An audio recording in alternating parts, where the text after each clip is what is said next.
வணக்கம். இது நம்ம கிச்சனில் இன்றைக்கி என்ன பண்ண போகிறோம்னா பீர்க்கங்காய் தோலியோட சதைப்பிடிப்போட தோலியிலையும் தனியாக அரைக்கலாம். நம்ம ஒரு வீடியோ போட்டிருக்கோம் தோலியில் மட்டும் அரைக்கிற வீடியோ. இன்றைக்கி இந்த சதையோட அதில் இந்த பீர்க்கங்காயை அப்படி தூக்கி பிடிச்சா அந்த 4 பக்கத்துலேயும் வரி வரியாக கோடு இருக்கும். அந்த கோடை மட்டும் சீவி எரிஞ்சிருவோம். மற்றபடி தோலி உள்ளே இருக்கிற சதைப்பிடிப்போட ஒரு தொகையல். இப்போ இதுக்கு என்ன பண்ணுறதுன்னா இது வதங்கணும் இல்லையா, அதுக்காக நான் ஒரு 3 டேபிள் ஸ்பூன் அளவுக்கு எண்ணெய் விட்டுருக்கேன், கடலை எண்ணெய், குக்கிங் ஆயில். இது நம்ம அரைக்கிறது என்ன அப்படின்னா ட்ரெடிஷ்னல் மெத்தட் படி தான் நான் அரைக்க போகிறேன். அதனால் ட்ரெடிஷ்னல் மெத்தட் படி அரைக்க போகிறேன். இதுலேயே நிறைய டிஃப்ரெண்ட் டைப் ஆஃப் மெத்தடில் அரைக்கலாம். இந்த ட்ரெடிஷ்னல் மெத்தட் படி அரைக்கும்போது இது சாதத்துக்கு போட்டு பசஞ்சு சாப்பிடலாம், இட்லி தோசைக்கும் தொட்டுக்கலாம். இப்போ இந்த காலத்து குழந்தைகள்லாம் இட்லி தோசைக்கு தொட்டுக்கணும், மாடர்னாக அரைக்கணும் அப்படின்னா இருங்க.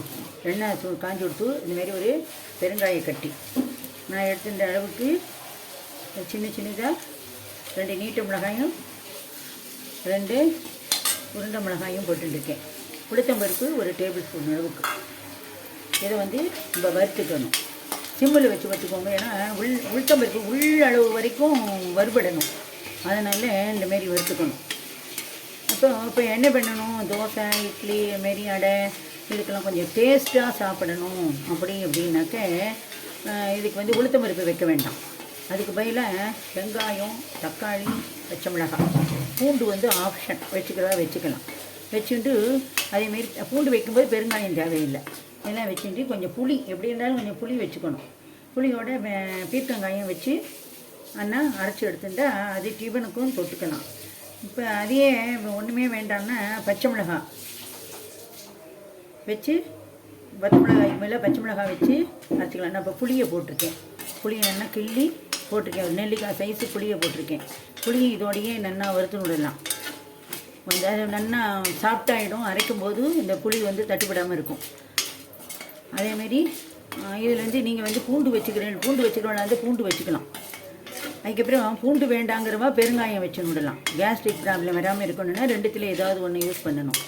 அதுக்கப்புறம் இதுலேயே தோரம்பருப்பு வச்சுக்கலாம். இந்த உளுத்தம்பருப்புக்கு மேலே தோரம்பருப்பு வச்சுக்கலாம், கடலைப்பருப்பு வச்சுக்கலாம். அதுக்கப்புறம் இதை வறுபட்டு கொடுத்து இப்போ நான் இந்த பீர்க்கங்காயை இதில் போடுறேன். இது நல்லா வறுபட்டு வரணும். அதுமாரி பீர்க்கங்காயோட இப்போ என்ன பண்ணுறோம்னா இந்தமாரி இப்போ நான் என்ன போட்டிருக்கோன்னு இதே சாமானை போட்டு உளுத்தம்பருப்பு பயிலாக தோரம்பருப்பு வச்சுக்கலாம், இல்லைன்னா கடலைப்பருப்பு வச்சுக்கலாம், இல்லை தோரம்பருப்பு பாதி உளுத்தம்பருப்பு பாதி வச்சுக்கலாம். இல்லை உளுத்தம்பருப்பு, துவரம்பருப்பு, கடலைப்பருப்பு 3 ஒவ்வொரு டேபிள் ஸ்பூன் அளவுக்கு வச்சு இதேமாரி அரைச்சாலும் சாத்தில் போட்டு கசந்து சாப்பிட்லாம். ஒவ்வொன்றும் ஒவ்வொரு டிஃப்ரெண்ட் டேஸ்ட்டு கொடுக்கும். பத்தாததுனால இன்னும் கொஞ்சம் எண்ணெயை விட்டுருக்கேன். நான் உப்பு போட்டுக்கிறேன். உப்பு கம்மியாக போடுங்க, ஏன்னா இது நார்ச்சத்து, ஃபுல் ஃபைபர் உள்ளது. அதனால் உப்பு கொஞ்சம் கூட பண்ணாலும் கறிக்க ஆரம்பிச்சிடும். அப்புறம் அடுத்த அட்ஜஸ்ட்மெண்ட் என்ன பண்ணலான்னு பார்க்க வேண்டிய நிலமை வந்துடும்.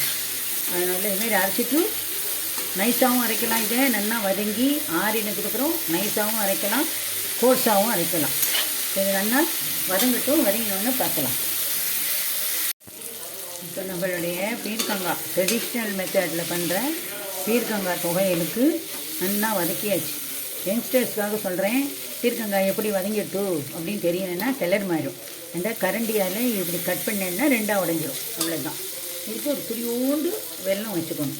சும்மா ஒரு 1/2 டீஸ்பூன் அளவுக்கு, நான் எடுத்துன்றதுக்கு ஒரு 1/2 டீஸ்பூன் போதும். அந்தளவுக்கு வச்சுருந்து இது ஒன்றா மிக்ஸ் பண்ணிவிட்டு இப்போ என்ன பண்ணுறோம், ஒரு சாம்பாரத்தில் நம்ம எடுத்துக்கணும். இந்தமாரி ஒரு சாம்பாரத்தில் எடுத்துக்கிறோம், ஆறப்படப்படும். அதுக்காகத்தான்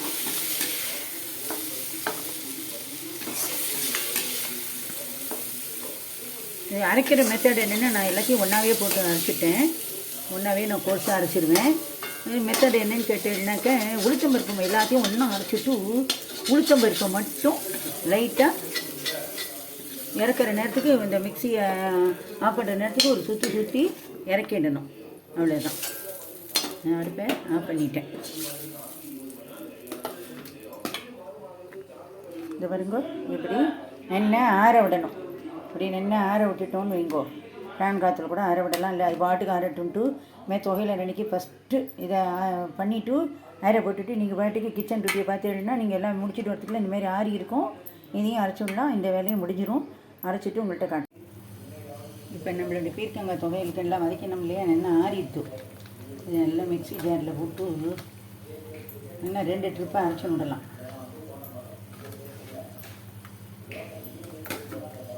அரைச்சிட்டு நான் உங்களுக்கு காட்டுறேன்.